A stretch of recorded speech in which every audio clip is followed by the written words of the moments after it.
আসসালামু আলাইকুম রহমতুল্লাহি ওয়া বারাকাতুহু। সম্মানিত দর্শক, ২০২৬ সনে যে একটা নির্বাচন হয়ে গেল, জাতীয় সংসদ নির্বাচন, ত্রয়োদশ জাতীয় সংসদ নির্বাচন।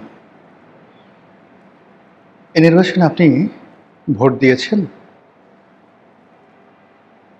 আপনি যে কেন্দ্রে ভোট দিতে গিয়েছেন, কটার সময় গিয়েছেন? ওই কেন্দ্রে মোট ভোটার সংখ্যা কত ছিল?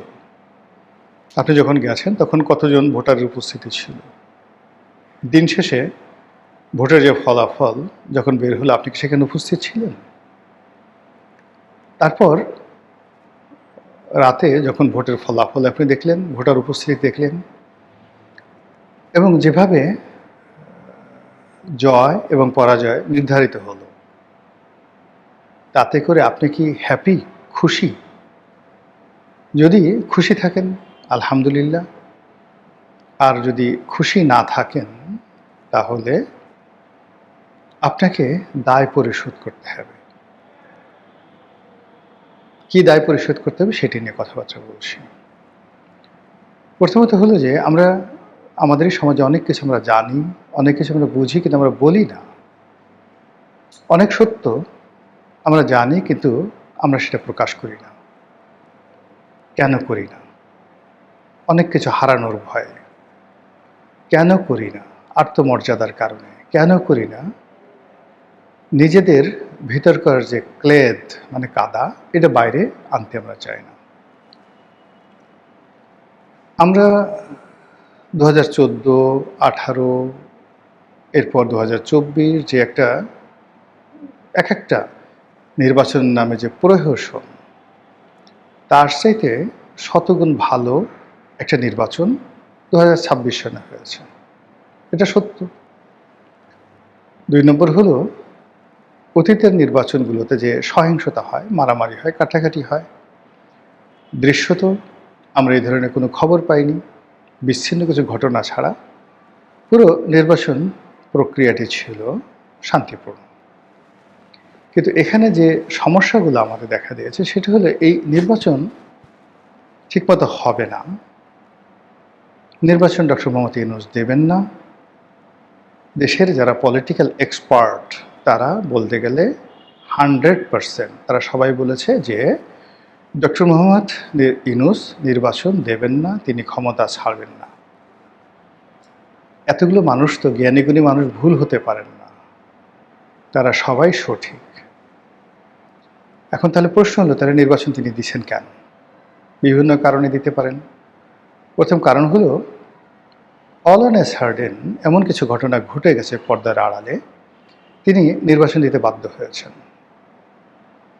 অথবা অল অন এ সার্ডেন এমন কিছু ঘটনা ঘটে গেছে, তার কাছে মনে হয়েছে তিনি ক্ষমতায় থাকলে তার যে লাভ হবে, তার চেয়ে বরং একটা নির্বাচন দিয়ে তিনি যদি ক্ষমতাটা হস্তান্তর করেন, তার চেয়ে বেশি লাভ তার হবে। আদারওয়াইজ ডক্টর মোহাম্মদ ইউনূস সম্পর্কে যারা পলিটিক্যাল অ্যানালিস্ট, তাদের যে বক্তব্য, আমি মনে করি দে ওয়ার রাইট। এবং এখানে ডক্টর মোহাম্মদ ইউনূসের এই নির্বাচনের পর যা কিছু ঘটছে, তার স্বার্থ, তিনি যখন ক্ষমতায় ছিলেন তখন তার স্বার্থ, ব্যক্তিগত স্বার্থ যতটা না নিশ্চিত ছিল, তার সাথে বেশি নিশ্চিত হয়েছে বা হবে, এটার যে গ্যারান্টি, সেই গ্যারান্টি না পেলে তিনি নির্বাচন দিতেন না। এই গেল একটা। ২ নম্বর হলো যে এখানে বিএনপি সুন্দর সময়, সঠিক সময় নির্বাচন হবে, তারপরে কোনো চক্রান্ত নাই, এই কথাগুলো নিয়ে তারা কখনো আশ্বস্ত হতে পারেনি। বরং নির্বাচনের একেবারে ৩-৪ দিন আগেও প্রধানমন্ত্রী বলেছেন যে অনেক চক্রান্ত চলছে পর্দার আড়ালে। যত সহজ মনে করছেন তত সহজ নয়, অনেক খেলাধুলা এখনো বাকি আছে। কথাগুলো শুনেননি? তো সেখানে কোনো খেলা হলো না, কিছু হলো না। পানির মতো জলবৎ তরলং, পানির মতো তরল একটি নির্বাচন হয়ে গেল। ইট মিনস এখানে তরলের নেপথ্যে বড় গরল হয়েছে। থার্ড, যারা বিরোধী দলে এসেছেন, কথা ছিল, বিশ্বাস ছিল, আশঙ্কা ছিল, তারাই রাষ্ট্র ক্ষমতায় যাবেন এবং তারাই সরকার গঠন করবেন, কিন্তু এখন তারা বিরোধী দলে। তো এই যে তারা যে বিরোধী দলে এলেন, এটা তাদের সহজে মেনে নেওয়ার কথা নয়। অন্যান্য বিরোধী দলের মতো অতীতকালের মতো তাদের বিদ্রোহ করার কথা, এবং তারা যে সত্যিকার যদি শক্তিমান হতেন, আওয়ামী লীগের মতো সাহসী হতেন, তাহলে এই যে জুলাই সনদ স্বাক্ষর, জুলাই সনদ বাস্তবায়ন নিয়ে, গণভোট বাস্তবায়ন নিয়ে দুটো যাকে বলা হয় যে ভোট হলো, একটা হলো গণভোট আর একটা হলো পার্লামেন্টারি ভোট, এবং যেভাবে বিরোধী দল আশা করেছিল যে তারা দুটো শপথ নেবেন সবাই, তো সেখানে বিএনপি যখন শপথ নিল না, জামাত প্রথমে বললো তারা কোনো শপথই নেবে না। অল অন এ সাডেন যখন হুড় করে তারা শপথ নিল এবং দুটো শপথ তারা নিল, it means behind the scenario there happened many things, আমরা যেটা জানি না। সরকার গঠিত হওয়ার মাত্র 2 মাস অতিবাহিত হলো, কিন্তু এরই মধ্যে এই যে 3টি বিষয় বললাম, নির্বাচনের গরল, ডক্টর মোহাম্মদ ইউনূসের বিষয়াদি, অন্যান্য যে বিষয়াদি, এগুলো নিয়ে ধীরে ধীরে অনেকগুলো বিষয় সামনে চলে আসছে, যা কিনা পুরো নির্বাচনকে প্রশ্নবিদ্ধ করে তুলেছে। বিরোধী দল বলার চেষ্টা করছে এটা একটা ইঞ্জিনিয়ারিং নির্বাচন। এনসিপির যারা নেতৃবৃন্দ তারা হুঙ্কার দিচ্ছে যে জুলাই সনদ যদি বাস্তবায়িত না হয়, সংস্কার যদি বাস্তবায়িত না হয়, আর একটা আন্দোলন হবে। সরকার প্রথমে এটা পাত্তা দিতে চায়নি, কিন্তু পরবর্তীতে ডাল মে কুছ কালা হয়, হয়তোবা অথবা সরকার খুবই গণতান্ত্রিক, অথবা সরকার খুবই উদার, অথবা সরকার ভয় পেয়ে গেছেন, যে কোনো কারণেই হোক স্বয়ং সরকার প্রধান বলার চেষ্টা করছেন যে আমরা অক্ষরে অক্ষরে এই জুলাই সনদের প্রতিটি জিনিস আমরা বাস্তবায়ন করব।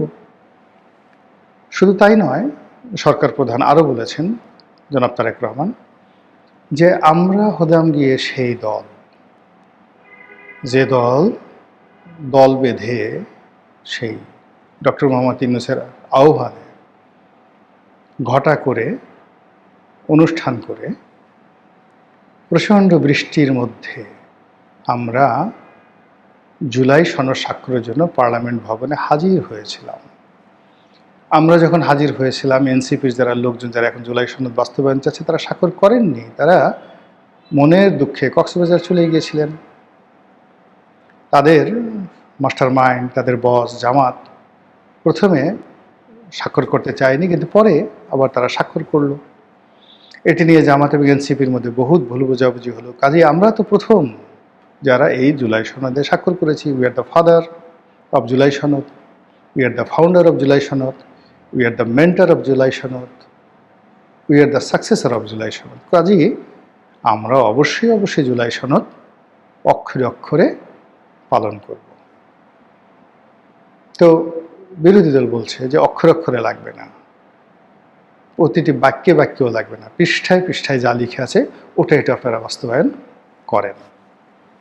তো এই যে বাহাস যত চলছে, ততই নির্বাচন নিয়ে প্রশ্ন আসছে যে আসলে নির্বাচনটি কেমন হয়েছে, হঠাৎ করে নির্বাচনটি হলো কেন, আর এই নির্বাচনে সত্যিকার অর্থে কারা জিতেছে।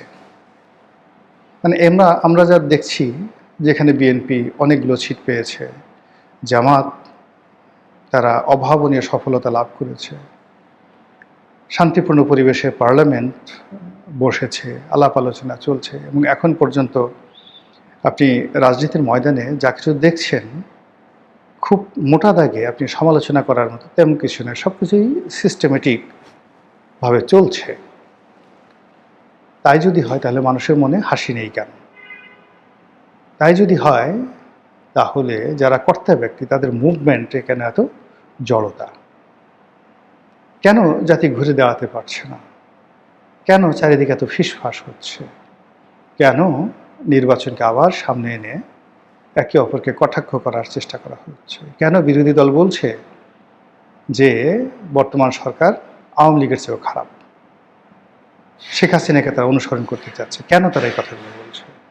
আবার সরকার প্রধান বলছে যে সাবেক স্বৈরাচারের ভূত মানে শেখ হাসিনার ভূত বিরোধী দলের নেতা বা বিরোধী দল তাদের উপর ভর করেছে, কেন এই সকল কথাবার্তা বলছে? তাহলে আমরা যে পর্দার সামনে যে বিজয়ী যে গ্রুপটিকে দেখতে পাচ্ছি, তারা কি আসল বিজয়ী নন?